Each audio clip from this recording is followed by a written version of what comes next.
Es-tu une bonne personne? Question 32.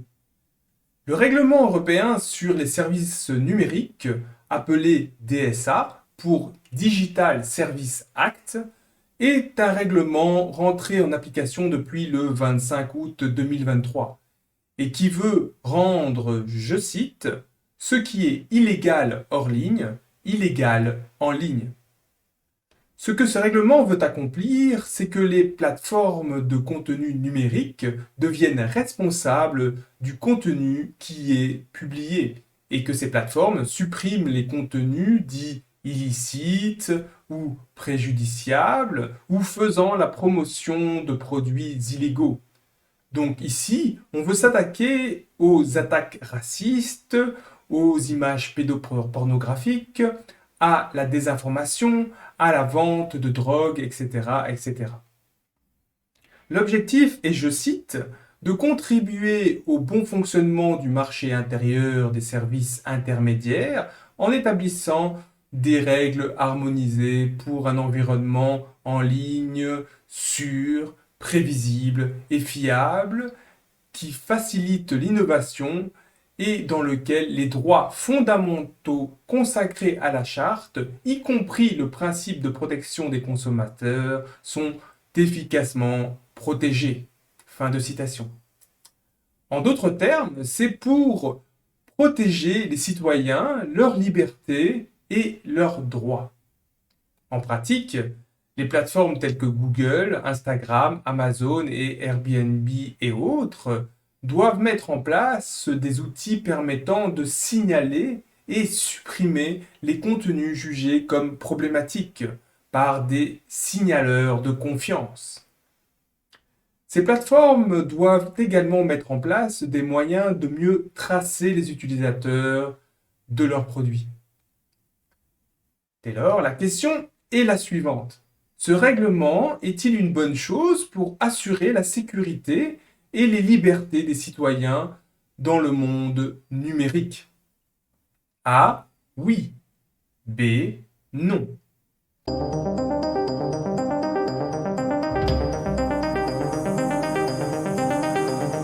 La réponse est bien évidemment B. Non. Comme à chaque fois, ce genre de loi purement immorale et violant les libertés et les droits de tous nous est présenté comme une loi protégeant ces mêmes libertés et ces mêmes droits. Ceci est typique des représentants du mal. Ici, ils vous diront que ce règlement est là pour protéger les enfants ou pour garantir que l'information qui circule soit vraie. Mais dans les faits, ce qu'ils essaient de faire, c'est de mettre en place des mécanismes qui leur permettent de mieux contrôler l'information à laquelle les populations ont accès. Clairement, c'est déjà le cas depuis plusieurs années et des contenus comme les miens sont censurés sur des plateformes comme TikTok par exemple. Ici, l'objectif du DSA est de consolider cette censure et de l'officialiser. Ici, vous voyez qu'ils essaient de faire passer l'idée que des discours peuvent être criminalisés, car ils peuvent être dommageables pour la santé de ceux qui les écoutent, par exemple. À votre avis, qui va contrôler l'information qui circule? Qui vont être ces signaleurs de confiance? Pensez-vous que ce seront des êtres bienveillants et honnêtes?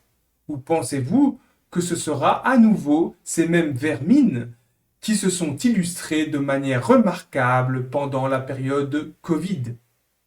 La réponse est évidente. Et donc, maintenant, imaginez la période Covid sans les voix discordantes, sans les médias indépendants.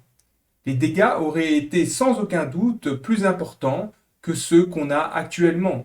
Et le peu de liberté qui nous reste aurait disparu avec notre sainteté d'esprit. C'est d'ailleurs une des principales raisons de l'acharnement des autorités des différents pays qui cherchent actuellement à mettre en place toutes les lois humaines immorales possibles et imaginables afin de faire taire une bonne fois pour toutes tous les discours n'allant pas dans le bon sens. En fait, Les pays occidentaux rêvent d'un contrôle de l'information et des citoyens à la chinoise, modèle de société immorale par excellence. Comme je le répète souvent, et comme je continuerai à le répéter, la liberté d'expression est un droit absolu, découlant du principe de la loi naturelle. Il ne peut jamais être violé sans que cela soit un crime, et que cela conduise inévitablement vers un monde plus sombre.